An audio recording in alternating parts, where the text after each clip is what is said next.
This is Richard with JR T44, and this is the second in a series of videos intended to show how to set up a model helicopter in the JR T44 transmitter using the TAGS Mini 3-axis flybarless system. In the last video, we started out by naming the model, assigning the correct type of swash plate, assigning the channels to control the gyro gains for each of the three axes of the TAGS Mini, setting up the gyro gain so that all three can be controlled by the flight mode switch, and inhibiting all of the other switches in order to prevent unwanted interactions. In this video, we'll describe how to finish tying the gyro gains to the flight mode switch through the gyro sense or gyro sensitivity menu, and we will convert the trim tabs for the aileron, elevator, and rudder functions into trim input switches, which will allow us to adjust the gains for each of these axes for each flight mode while in flight if desired. We're going to start by going to the gyro sensitivity menu in the function list. The gyro sense menu will allow you to adjust the individual gyro gains for rudder, aileron, and elevator, as well as whether these settings are in normal, rate mode, or stunt, heading hold mode. We're going to start by turning on the transmitter, pressing the L key to enter the function list menu, and scrolling across to the upper right to the words Gyro Sense. We will highlight and click the roll. We're now in the Gyro Sense menu. You see the words triple axis here, and that confirms that we've set up 3 channels for each of the 3 axes to control the gains in the TAGS Mini. Below that we see rudder switch. Now, the default in this radio is for the rudder switch to control the gyro sense menu. Our goal was to tie it to the flight mode switch, so with rudder switch highlighted, we click the roller and now flip the flight mode switch that we had selected in the previous video.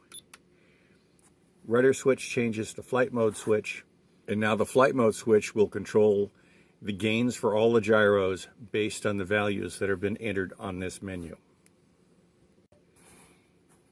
If we flip the flight mode switch through its 3 positions and look at the position indicator here directly above my finger, we'll see that change from position 0 to 1 to 2 and back to 0 based on switch position. The next thing we're going to do is convert the trim switches for rudder, aileron, and elevator into trim input switches. With the heading hold gyro like the TAGS Mini, the trim tabs for the 3 primary flight controls are never actually used to trim the helicopter. Proper mechanical setup in the helicopter takes care of this. In any case, the gyro would see any trim changes as an input or command rather than just a trim adjustment. And by the way, thank you to Travis Hanshaw, who taught me how to do this in the 28X about 5 years ago. We're going to begin by pressing the L button to back out to the function list. Now in the function list, we're going to scroll to the right, go right or left, it doesn't matter, until the word System List appears in the lower right corner. We highlight that and click. Now we're going to scroll to the center of the screen where it says Trim Input Switch. Highlight and click the roller. Now, this is a list of the available trim input switches. There's 4 trim levers, so there's 4 switches available. We're going to take the top one, TS0, and make that our rudder trim input switch. Now, if you notice, these are all defaulted to throttle. That's just the way the factory sets them up. So we're going to highlight where it says throttle trim, click the roller, and we're just going to bump the rudder trim. You can see it change from throttle trim to rudder trim there. We move to the right to switch select, and we're going to click the roller. And now we're going to make sure that the trim inputs function in all 3 positions of our flight mode switch. So we're going to scroll over to where it says Norm, which is position 0. We're going to click that and highlight it. We're going to do the same for ST1 and the same for ST2. Those are our all 3 flight mode positions. Press the L button to back out. And then we're going to repeat the operation for the aileron trim. So highlight under TS1 where it says throttle trim, click. Move the aileron trim lever. Throttle trim is now changed to aileron trim. We go to switch select, and again we select norm for position 0, ST1 for position 1, ST2 for position 2, and now in all 3 flight mode positions the aileron trim switch can be used to adjust the gyro gain. L to back out, and one final time we go to TS2 here where it says throttle trim, click the roller and bump the elevator trim tab. Throttle trim changes to elevator trim. We scroll over to switch select, and again we highlight normal, ST1 and ST2. Press the L button to back out. Press the L button to back out again. Now in the system list, we're going to return to the function list and then ultimately to the gyro sense menu. Scroll down to function list, highlight the word function list and click. And scroll back over to the right now that we're in the function list to the gyro sense menu. Highlight and click. Now there are 2 pages in this menu, and we only looked at the first one before. So we're going to scroll down through all of the entries. Now we're on the second page in the gyro sense menu.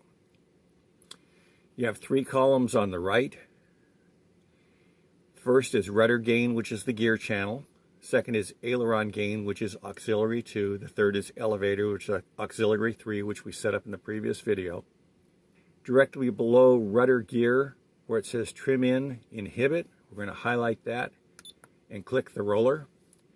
And now the previously set up TS0, trim input switch 0, we set that up for rudder in the trim input switch menu. We're going to scroll down to it, highlight, and click.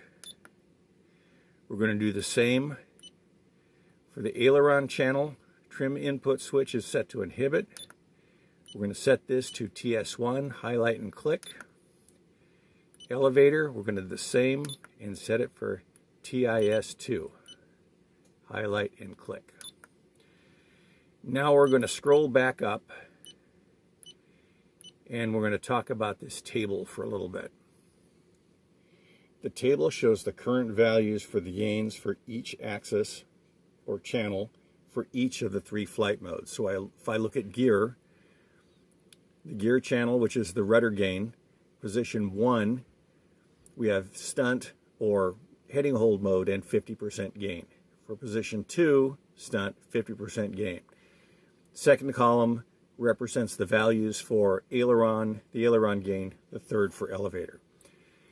Now I can change the values on these in one of 2 ways. If I want to do a large percentage change from this menu, I can scroll to the value I want, click on it to highlight it. The value is both highlighted and there's now a border around it, and I can scroll to the value I want. Alternatively, and this is why we just set up the trim input switches, I can push the trim input switch. As I bump the trim tab to the right, the value drops. As I bump it to the left, it increases.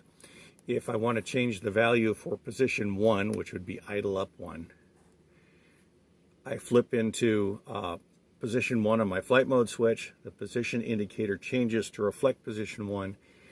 And now when I bump the trim tab, it changes the value for position 1. This holds true for aileron and elevator as well. So now I can control the values in 2 different ways. And again, if I'm in flight, if I'm in the hover and I go, I need more aileron gain in the hover in position 1 in stunt 1, I can just bump the switch while I'm hovering. Now, if I don't want to be in rate or normal mode, I can simply scroll over to where the N or the S is, highlight them and click, and change it just that easy. And I can do that for any of the gyro gain settings for any of the 3 flight modes we've set up. In the next video, we're going to set up the transmitter so that the dual rates and exponential functions, like the gyro gains, will be controlled through the flight mode switch. Thank you.